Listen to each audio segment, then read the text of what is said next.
Hello, good morning. आज हम लोग पढ़ेंगे फंडामेंटल ज्योग्राफी का क्लास 11th फंडामेंटल ज्योग्राफी का अध्याय 6 ये मोस्ट इम्पॉर्टेंट चैप्टर है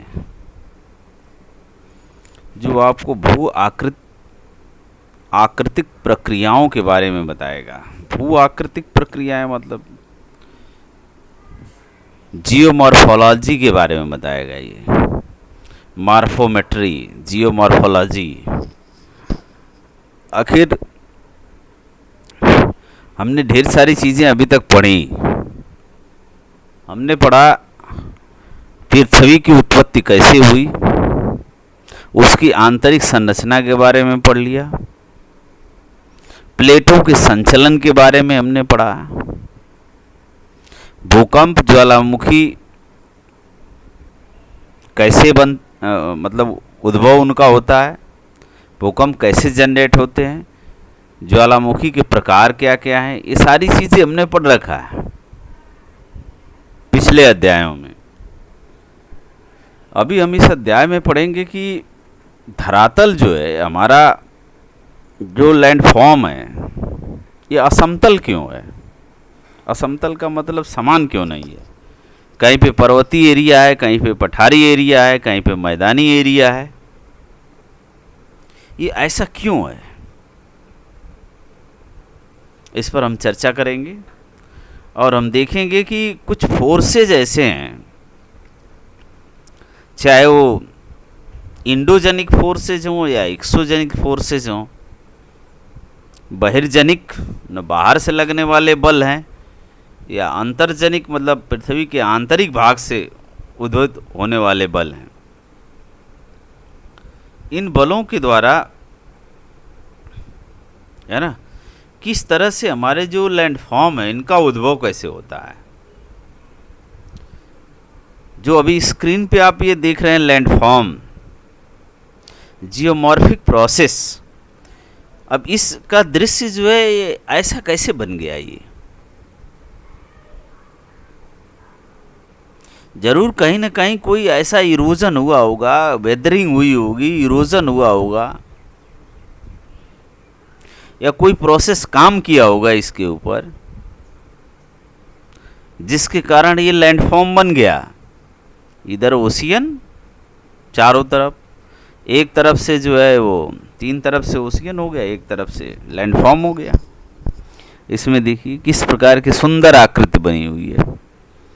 दूसरे में वेरियस लैंडफॉर्म फीचर्स कहीं हमको देखने में मिल रहा है, कहीं वैलीज हैं, घाटियां हैं, कहीं जो है उसमें नदियां बह रही हैं, कहीं रेगिस्तानी एरिया है, कहीं जो है वो माउंटेन है और इस तरह से इस शेप में कटा हुआ है कि लग रहा है कि जैसे किसी ने कोई डिज़ाइन बना रखी हो। यहाँ ओशियन है, ओशियन बड़ी तेज़ी के साथ लहरें जो है इसके कोस्टल एरिया की तरफ आ रही हैं। इधर बर्फीला पहाड़ है। तो ये डिफरेंट टाइप के जो लैंडफॉर्म बन जाते हैं, ये कैसे बन जाते हैं।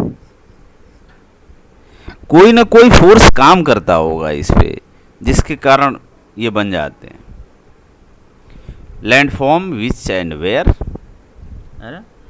How this feature of are formed, कैसे फीचर्स जो है इनका फॉर्मेशन कैसे होता है।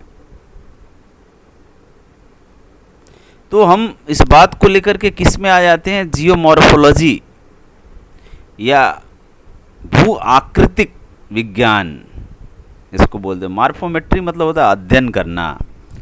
देखिए क्या है, the word geomorphology derive from the Greek geo, earth से संबंधित, पृथ्वी, मॉर्फी फॉर्म मतलब उसका आकार, आकारमितिक अध्ययन मॉर्फोमेट्री बोलते हैं उसको, और लोगोस मतलब study. Is the scientific study of landforms and the process that shape them. Shape means आकार, यानी कि उसका जो लैंडफॉर्म है, उनका जो वैज्ञानिक अध्ययन है, साइंटिफिक, वो इसके अंदर हम करते हैं, है ना। अब why the geomorphology to understand, क्यों हम जियोमॉर्फोलॉजी का अध्ययन करते हैं? Understand the geomorphological process of various environment. मतलब डिफरेंट डिफरेंट प्रकार के इन्वायरमेंट में हम जियोमॉर्फोलॉजिकल जो प्रोसेस हैं उसका अध्ययन करते हैं, to detect the natural and environmental hazard efficiently. ये पता करते हैं कि जो इन्वायरमेंटल हैजार्ड्स हैं, आपदाएं, डिटेक्ट करने के लिए, डिटेक्ट का मतलब होता है पता करना, अर्थक्वेक्स, फ्लडिंग मीन्स बाढ़ वगैरह आ रही हैं, क्यों आ रही हैं, कैसे आ रही हैं, लैंडस्लाइड, सुनामी, वॉल्केनिक इरप्शन, है ना, ये सब सारी चीज़ें हैं। To identify the various landform feature and landscape. इसके लिए जो है हम इसका अध्ययन करते हैं कि उसको हम पता लगा सकें कि ये वेरियस लैंडफॉर्म जो है कौन कौन से हैं, डिफरेंट डिफरेंट टाइप के हैं various landform. Coastal and river research, different type, इनकी स्टडी हमको करनी है, इसका अध्ययन हमको करना है। एप्लीकेशन ऑफ जियोमॉर्फोलॉजी, ढेर सारे हैं एप्लीकेशन, उसमें आ जाते हैं। अभी हम प्रोसेस के बारे में पढ़ेंगे कि आखिर ये है क्या, जियोमॉर्फिक जो प्रोसेस है ये कैसे काम करता है। तो इसके लिए ढेर सारे वैज्ञानिकों ने जो है इस पे अध्ययन किया। जब आप जो आगे की क्लासेस में जाएंगे तो आपको डिटेल में इस चीज़ों को बताया जाएगा, ग्रेजुएशन वगैरह में जाएंगे तो। अभी agents of the geomorphological process, ये जितने भी लैंडफॉर्म्स हमारे बन रहे हैं डिफरेंट टाइप के, कहीं डेजर्ट्स में, रेगिस्तानों में, कहीं जो है कोस्टल एरिया में यानी समुद्रों के किनारे वाले क्षेत्रों में, कहीं नदी यानी कि रिवर्स लैंडफॉर्म्स बना रही है डिफरेंट डिफरेंट टाइप्स के। ये माउंटेन पे अगर हम चले जा रहे हैं पर्वतीय क्षेत्रों में, तो वहाँ हम देख रहे हैं कि कुछ बर्फीले जो है ग्लेशियर्स के डिफरेंट डिफरेंट टाइप के लैंडफॉर्म्स बन रहे हैं। तो आखिर इन लैंडफॉर्म्स को बनाने में कौन कौन से ऐसे कारक हैं, तो हम देख रहे हैं कि river activities, humid geomorphic environment, wind activities, glacier activities, glacier means इसको बोलते हैं हिमानी, विंड का मतलब आप समझ रहे होंगे, नदियों की क्रियाओं के द्वारा, वायु की क्रियाओं के द्वारा, ग्लेशियर्स की क्रियाओं के द्वारा, हिमानी की क्रियाओं के द्वारा, और वेव्स एक्टिविटीज़ मतलब विभिन्न प्रकार की तरंगों की क्रियाओं के द्वारा ये प्रोसेस बनते हैं। ये सब जितनी हमने देखा ये कहीं न कहीं इंडोजेनिक या एक्सोजेनिक प्रोसेस का ही परिणाम है। किसी किसी लैंडफॉर्म्स को बनने में बहिर्जात कारक इसमें सहायक होते हैं, किसी किसी में अंतर्जात कारक सहायक होते हैं, अंतर्गतिक internal forces. Activities of the agent of geomorphic process, 3 types of activities are done. Number 1, erosional activities, transportational activities and depositional activities. Very simple, हमने आपको पहले भी बताया है ना। इरोजन क्या होता है? इरोजन मीन्स क्या होता है? अपक्षय की प्रक्रिया के बाद जो अपर्दन की प्रक्रियाएं होती हैं, नदियों के द्वारा, वायु के द्वारा, है ना, जल के द्वारा, रनिंग वाटर के द्वारा, ग्लेशियर्स के माध्यम से जो किसी पदार्थ को एक प्लेस से दूसरे प्लेस पे पहुंचा दिया जाता है, इस एक्टिविटीज़ या क्रिया को हम बोलते हैं इरोजनल एक्टिविटीज़ या अपर्दन क्रियाएं। ट्रांसपोर्टेशन मीन्स परिवहन की प्रक्रियाएं। परिवहन मीन्स इनके माध्यम से ये टूल्स ये नदियाँ बड़ी तेज़ी के साथ गाद और अवसाद को एक प्लेस से दूसरे प्लेस पे ले जाती हैं, मतलब ट्रांसपोर्टेशन का काम करती हैं। डिपोजिशनल एक्टिविटीज़ कहाँ होगी? जहाँ पर वो ले जा करके उन पदार्थों को छोड़ देंगी, वहाँ पर डिपोजिशनल एक्टिविटीज़ होंगी। देखिए एक्टिविटीज़ और रिजल्ट्स कितना क्लियर है एकदम कि activities of the agent of geomorphological process. Activities, erosional activities, erosional landform feature, अपर्दन की क्रियाओं के द्वारा अपर्दनात्मक स्थल रूपों का निर्माण होगा। जैसे नदी जो है अपने अपर्दन के द्वारा ढेर सारे स्थल रूपों को बनाती है। इरोजन, डीपेस्ट इरोजन, वी आकार की वैली है ना। ट्रांसपोर्टेशन, ट्रांसपोर्टेशन मतलब ले जाना ले आना है।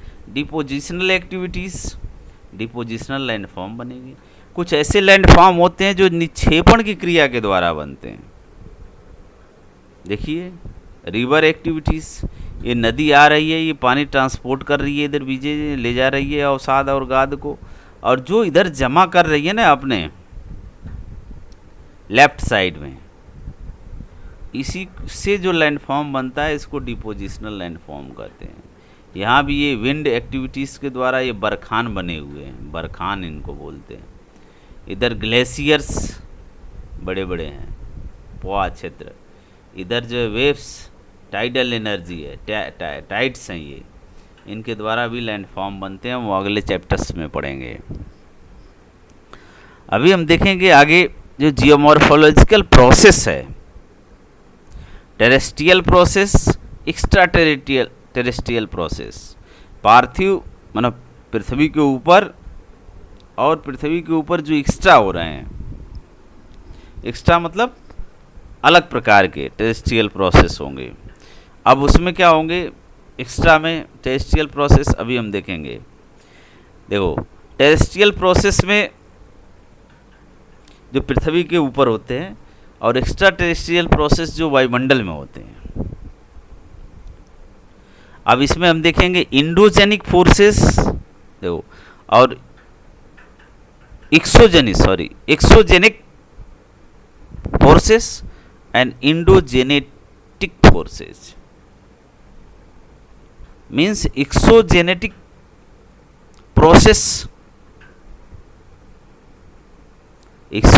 प्रोसेस मीन्स बहिर्क्रियाओं के द्वारा या बहिर्बल के द्वारा, बाह्य बल जो होते हैं पृथ्वी के ऊपर मतलब क्रस्ट के ऊपरी पार्ट पे जो प्रोसेस काम करते हैं, उनके द्वारा जो लैंडफॉर्म बनते हैं।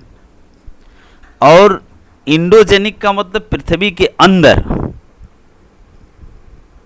है ना, मैंटिल या क्रस्ट के नीचे समझ लो। बहिर्जनित प्रोसेस में क्या क्या है, या एक्सोजेनेटिक प्रोसेस, वेदरिंग मीन्स अपक्षय का मतलब क्या होता है, चट्टानों का टूट फूट करके बिखर जाना, अपक्षय। इरोजन या डिग्रेडेशन, इरोजन का मतलब वो अपर्दन, उसका घर्षित होना। ट्रांसपोर्टेशन, एक प्लेस से दूसरे प्लेस पे ले जाना। डिपोजिशन, अग्रेगेडेशन भी कहते हैं इसको। डिपोजिशन का मतलब क्या है, वहाँ पर ले जाकर उसको निक्षेपित कर देना, छोड़ देना। मास मूवमेंट का मतलब क्या है, बड़े लेवल पर उसका मूवमेंट होना, बड़े बृहद लेवल पर, बृहद पैमाने पर जो है लैंड स्लाइडिंग बड़ी तेजी के साथ पहाड़ों से निचले वाले सेक्टर में आ रही है, इसको बोलते हैं मास मूवमेंट है। अब देखो इरोजन या डिग्रेडेशन या इसको डेनुडेशन भी कहते हैं। अब अगर हम इंडोजेनेटिक प्रोसेस में चलें तो जो इंडोजेनेटिक जो प्रोसेस है, यानी कि अंतर्जात की क्रियाएं, बल हैं, अंतर्जात बल। अब अंतर्जात वाले बलों में अगर हम देखें इसको, तो हमें क्या क्या, फॉल्टिंग, फॉल्टिंग माने पृथ्वी का, है ना, क्रैक होना, भ्रंश जिसको बोलते हैं, फोल्डिंग, बलन, वॉल्केनिज्म मीन्स ज्वालामुखी, विस्फोट, अर्थक्वेक, लैंडस्लाइड, ये सब इसके अंदर आ जाएंगे, है ना। डिस्टोर्फिज्म, टूट जाना, मेटाफॉर्मिज्म, बदल जाना, आकार रूप परिवर्तित हो जाना, ये सब आते हैं। अब वेदरिंग में दो तीन चीज़ें हैं। जैसे वेदरिंग के अंदर क्या होता है, जो अपक्षय हमने उसमें पढ़ा था, उसमें physical weathering, chemical weathering, biological weathering, ये सब हम नेक्स्ट चैप्टर में डिटेल में इसको पढ़ते हैं। टाइप्स ऑफ जियोमॉर्फिक प्रोसेस हैं। प्रोसेस के बाद जो ढेर सारे लैंडफॉर्म्स बनते हैं, इस लैंडफॉर्म्स को अगर हम देखें, देखो दिया एक्सोजेनेटिक फोर्सेस। प्रोसेस क्या होता है? ये एक्सोजेनेटिक मतलब बाहर, और इंडोजेनेटिक मीन्स पृथ्वी के अंदर। Outer geomorphological process equal exogenetic process. Solar radiation, है ना, विंड, टेम्परेचर चेंज, वाटर, ये सब है रिलीफ सरफेस। यही चीज़ आपके बुक में भी दिया हुआ है, ये सारी चीज़ें। इसको आप जो है इसमें बड़े ही अच्छी तरह से देख सकते हैं। इंडोजेनिक प्रोसेस और exogenetic process. Inner of the earth, originate in the inner of the अर्थ में इंडोजेनेटिक मतलब पृथ्वी के अंदर। Causes sudden and drip movement, अचानक जो है ब्लास्ट होगा और अर्थक्वेक होगा या फॉल्टिंग होगी, वॉल्केनिक इरप्शन होगा, ये सब होगा। एक्सोजेनेटिक प्रोसेस में क्या होगा, originate on the surface of the earth, पृथ्वी के ऊपरी वाले पार्ट में स्लो मूवमेंट होगा, इरोजनल और डिपोजिशनल एक्टिविटीज़ होंगी, है ना। ये सब वही चीज़ें हैं, बस उसको आपको देखना है। देखो वेदरिंग में हो रहा है, ये रॉक्स है। वेदरिंग को देखिए कितनी अच्छी तरह से इसमें समझाया गया। रॉक्स है, टूट गई, है ना, छोटे छोटे टुकड़ों में हुई, और ये ट्रांसपोर्टेशन की प्रक्रियाएं हो रही हैं, और यहाँ पर जो है हो गया रेन। ये वाटर के द्वारा भी हो सकता है, प्रेशर कम और अधिक के द्वारा भी हो सकता है, टेम्परेचर अप एंड डाउन के द्वारा भी वेदरिंग। तो वेदरिंग के प्रोसेस हैं ये। अब इसको हम डिटेल में बाद में पढ़ेंगे, वेदरिंग, इरोजन, अपक्षय। आज केवल बस इतना ही। धन्यवाद।